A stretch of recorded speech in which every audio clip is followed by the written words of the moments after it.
Po pse gjithë ky angazhim? Pse gjithë ky përqendrim dhe përkushtim në fundin e Ramazanit? Sepse në fundin e Ramazanit, pra pikërisht në këto net, është nata e Kadrit, nata e veçantë, nata që mbart mirësitë dhe begatitë e madhe. Subhanallah, sa më dështore duhet të jetë derisa profeti alayhi salatu wassalam në na tregoi se përkushtimi me adhurimin kësaj nate, një njeriu i fal të gjithë mëkatet që kanë kaluar nga jeta e tij. Nata e Kadrit është ajo e cila i ndryshon jetën komplet njeriut.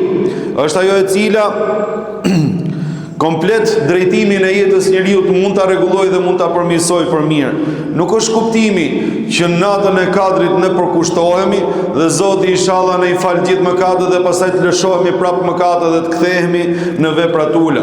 Nëse ke kuptuar kështu, atëherë ke kuptuar gabim vllai im dhe motra ime. Sepse kuptimi i faljes së natës Kadrit, pra që vjen nga adhurimi dhe përkushtimi me shpirt e me zemër natën e Kadrit, ka lidhje me atë që Zoti Xheleshanu u kënaqet prej teje në këtë natë madhe. Allahu Xheleshanu nga përkushtimi yt dhe nga hapja e zemrës edhe e shpirtit kundrejt Allahu Xheleshanu dhe nga përkushtimi i madh ose përgjërimi që i bëjmë Zotit Xheleshanu, premtimet që i japim Allahu Xheleshanu, pendimi që i bëjmë Zotit Xheleshanu, fitojmë kënaqësinë e të madhit Zot Allahu na i fal të gjitha.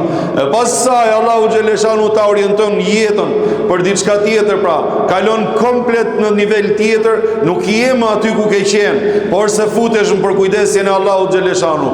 Zoti të hap byrë dhe të hap mirësi që si ka pas hap përpara, e të bën madje edhe prej dashurve ti.